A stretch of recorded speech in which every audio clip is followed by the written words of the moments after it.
Good morning, everyone.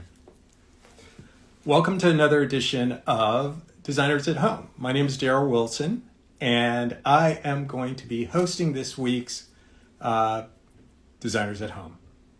And we're very fortunate today to be joined by Brian Pinkett of Landry Design Group. And I'm just really excited to chat with him, talk about the culture of the firm, the work they do. We also have a little bit of an overlap because we're both in the same, had influences of the same architect at one point.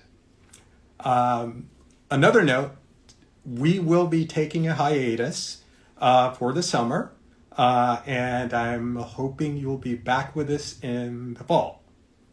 So just waiting for Brian to join us, and we'll be good. Hey, There we are.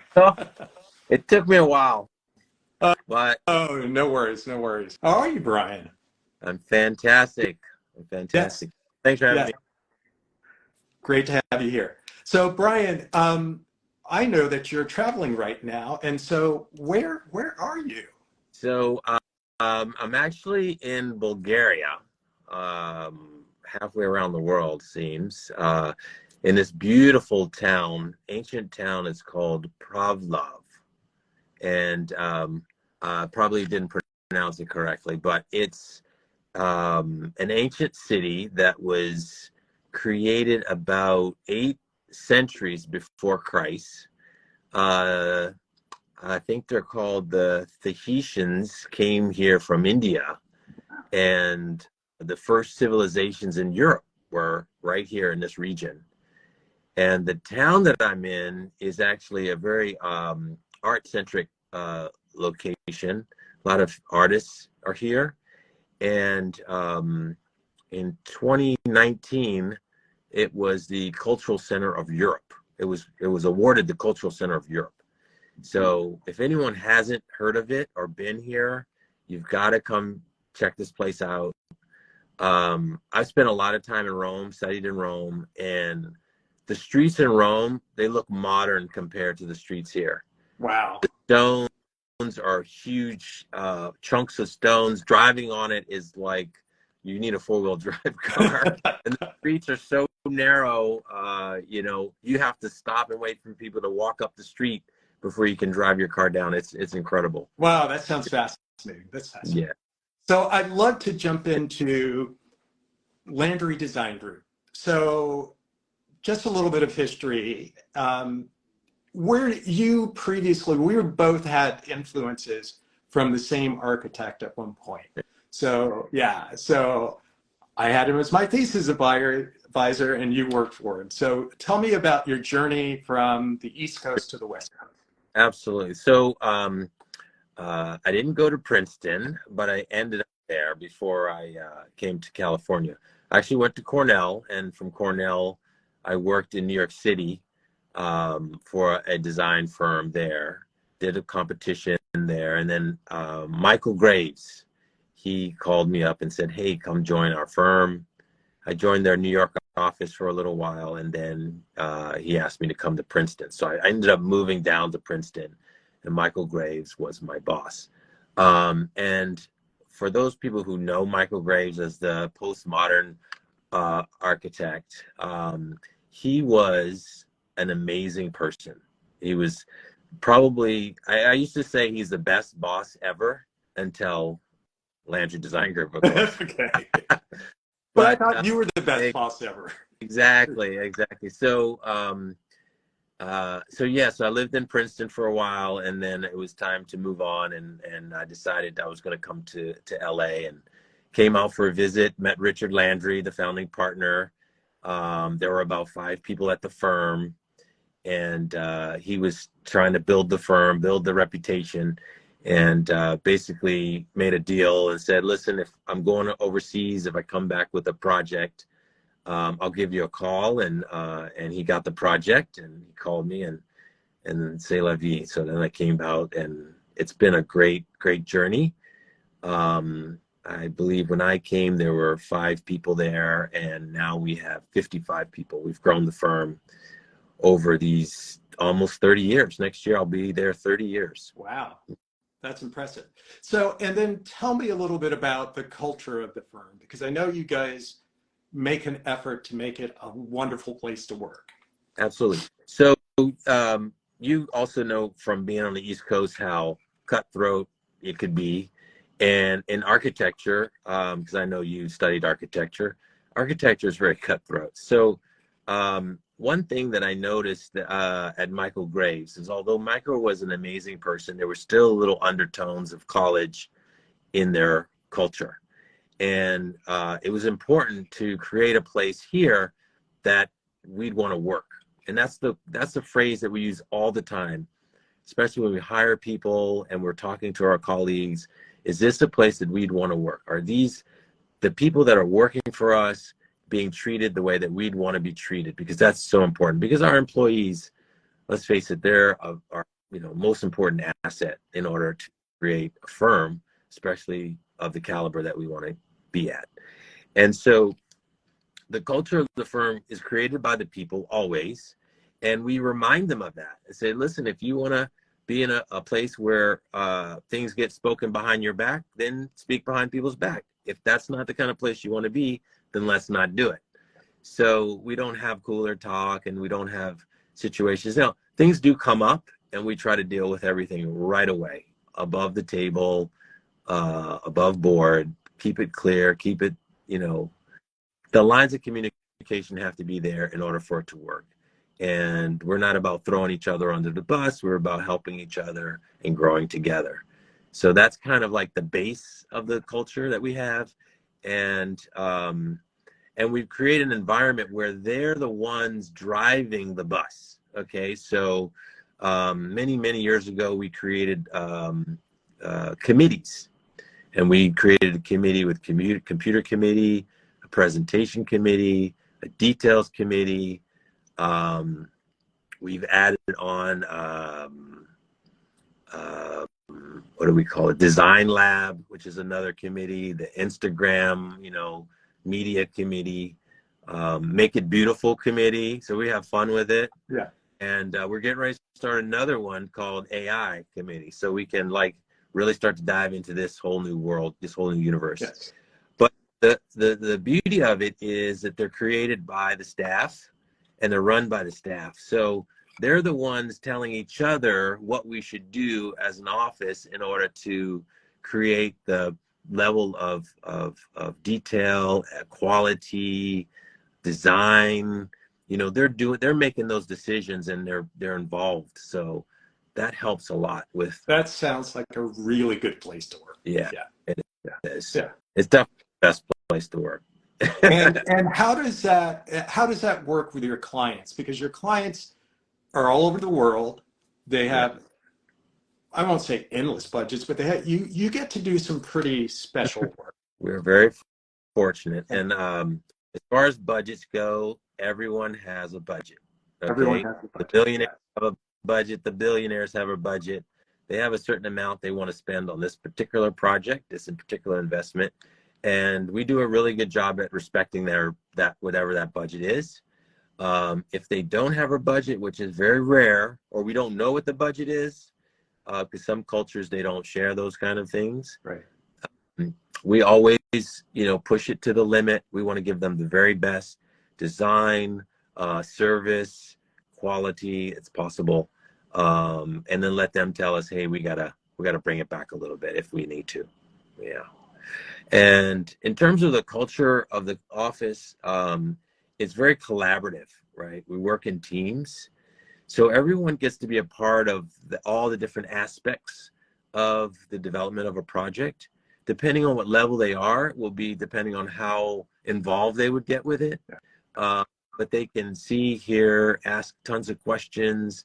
We want them to, be as informed as possible so that they can do their job, at the highest level. Oh, that's fantastic.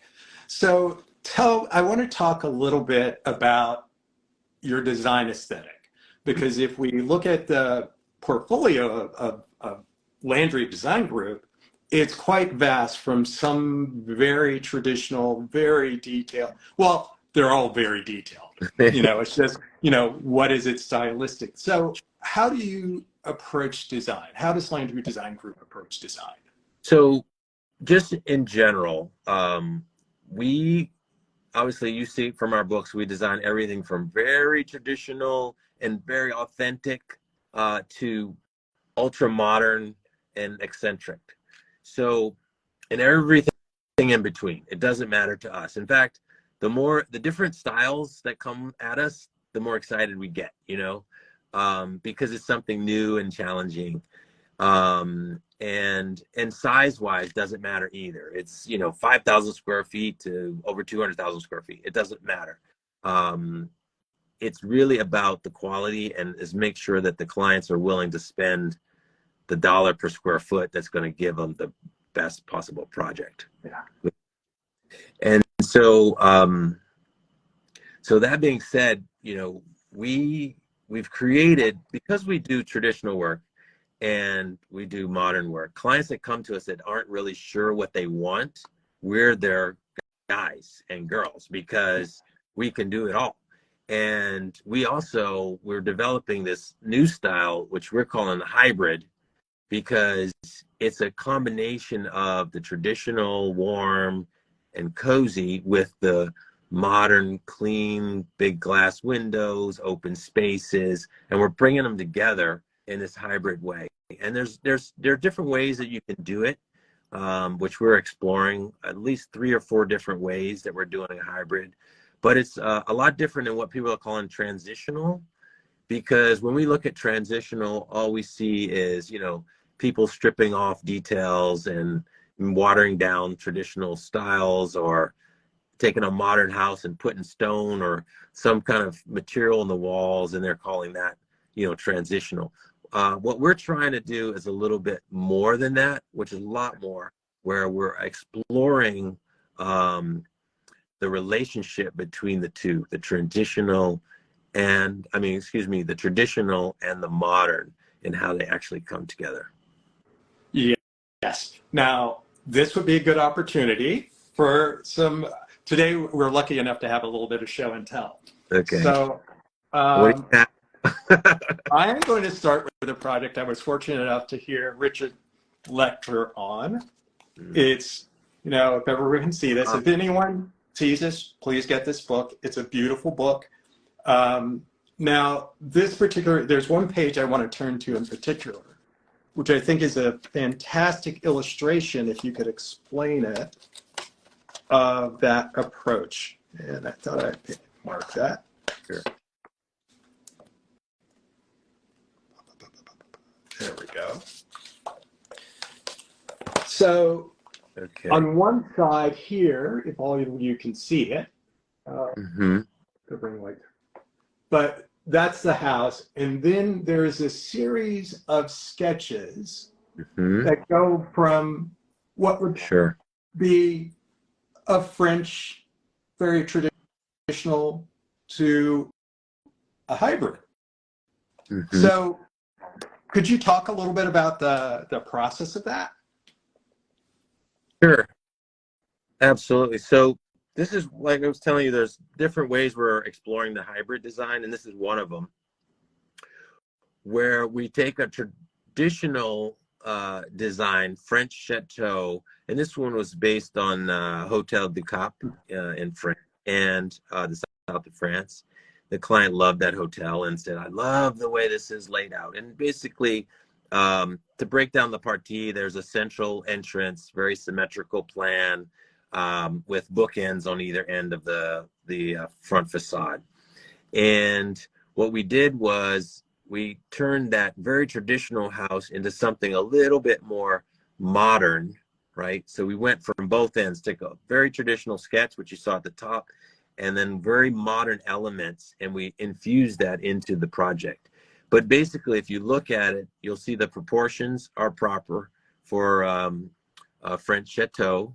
The materials, French limestone is proper for French chateau. We took off the roof to make it a little bit more modern, and also give higher ceilings, right? Because in France, the ceilings are lower, or this case, we wanted to get big windows and lots of light into the main part of the house. And you didn't show the entry, but there's a double stair that goes Well, to the second. well, I can show Oh, the entry. okay, the entry.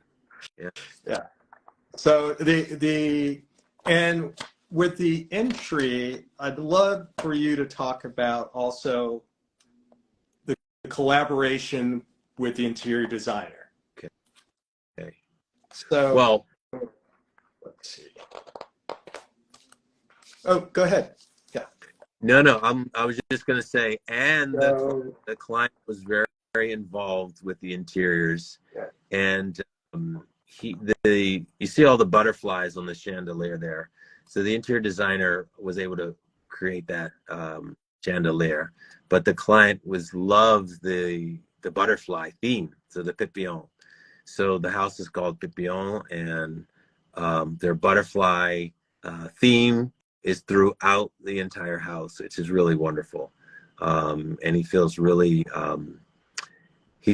very connected to the house. In fact, I just want to mention that when we design our homes, we design them for our clients, okay, to live in, and it's an expression of them and who they are.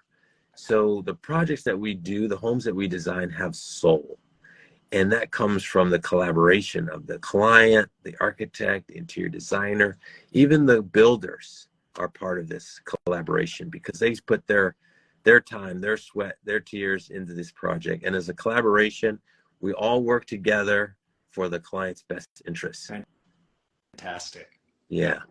So we like to have fun, a lot of fun when we work on our projects. Great. So the butterfly was the client liked that idea, but there's also that space seems to have a dynamic quality since it has all the light coming in from the ceiling, from the skylight, and then the shadows of the butterflies. It seems that it would be quite magical. It is. It's quite magical. And in terms of ideas, just so you know, the way we work is, it doesn't matter where the idea comes from. If it's a good idea, we will work it and we run with it and we explode it, and it just makes it, because everyone's involved. And once we had that little theme, and then you could start to see it everywhere, like the partie of the house, right? If you abstract it, the floor plan, it could be a butterfly. If you look at the elevations, you can start to see it. Then you start going, oh my goodness, our butterflies are everywhere. It's like much, the door handles, but he just went to butterflies. And but fortunately, the theme is just a part of it, of the brilliance of that home. Oh, that's now I want to show another project that completely different. You guys were fortunate enough. So this is where my ring light. This is where the project goes. This is your traditional side. Very. And what I love is the authenticity and accuracy of the design. It's very palatial. The proportions are stunning. The details are stunning. So does the same team of people work on something that's a hybrid or a traditional project? Yes and no. So the answer is that, the core, Richard and I, we're working on all the projects. We have partners that have their teams, and their teams consist of, associates, project managers, project coordinators, job captains, senior job captains. So one team will work on very traditional. They'll also work on modern. They'll work on a hybrid. They'll work on everything. Okay. So yes, in that sense, they get to do all of it. We don't have any groups where this is only do modern, you only do traditional, that would get boring. So we like to keep it fun, and our staff love it. They're like, oh, I'm working on, this French interior today, and now I'm working on the plans for some modern house this afternoon, and it just keeps it interesting. Yeah. So we get to we get to dabble in all different styles. And what would you say is the sort of thread, the through line that holds all of that together? Because there are firms who, we only do Yeah, X, and they're yeah, known for that. yeah. There are a lot of firms that are like that. They have their like signature look and their one style. So for us, it's not about that at all. It's really about the client and servicing the client. We know we're gonna do our best to get our, our best effort to have the most beautiful designs. Our floor plan flows well. We'll figure it all out. But I think the key is the quality. And the quality goes everywhere, not just in the design of the plan or the elevations, but it's in the quality of our service. It's in the quality of our communication with our clients and our contractors. It's being there for them, the client, the contractor, interior designer. We're always available to make sure we can do whatever we can to better the project. That's kind of how we do. Great, great. And so I know that I want to ask you a question. So what has been one of the most interesting projects that you worked on?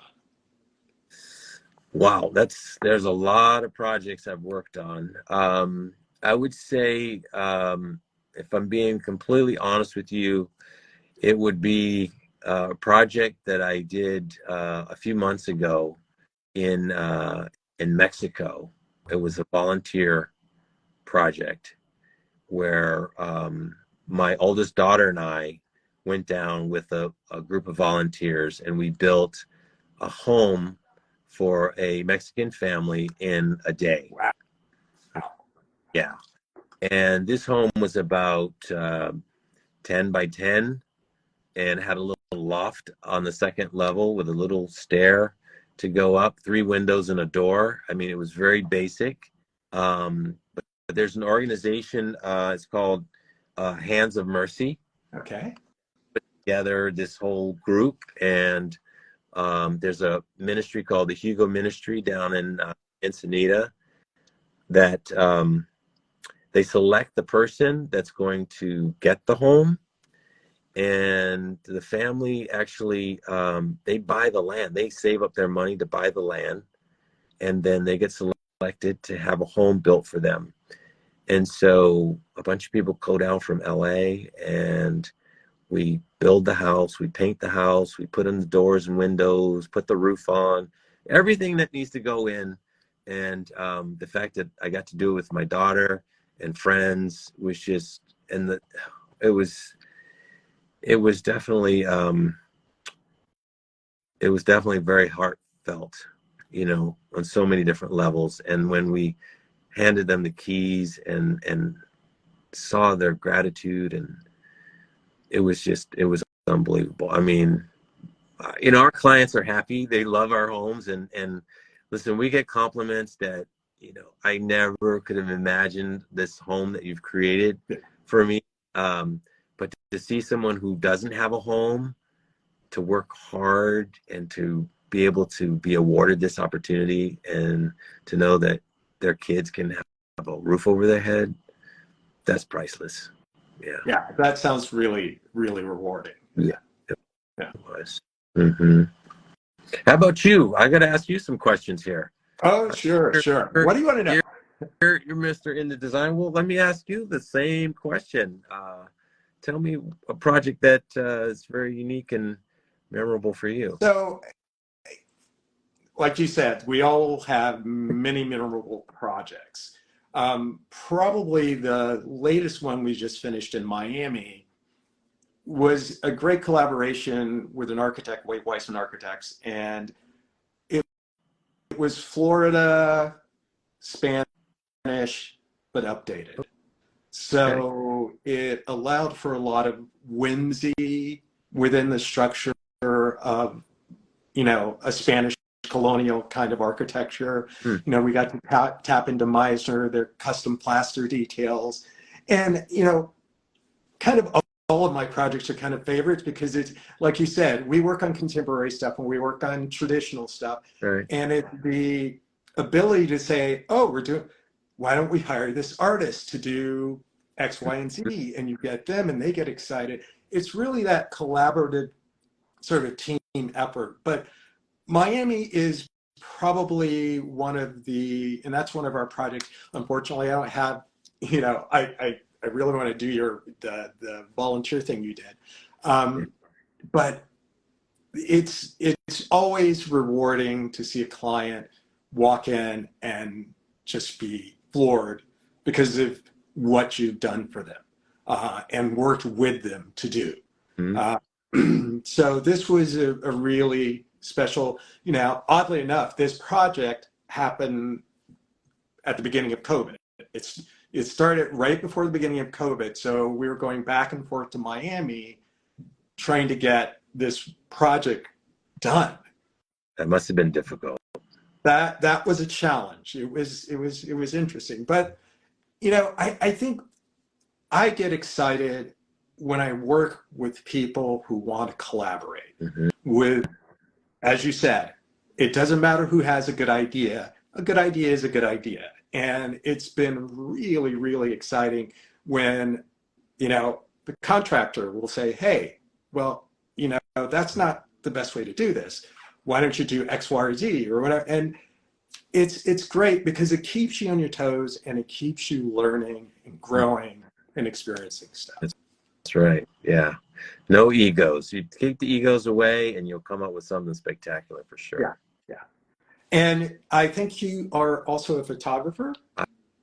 I do dabble a little bit in photography. Okay. And how would you say that influences your work? My photography has nothing to do with what we do and work. Yeah. So I'll tell you why, and I'll tell you what it is.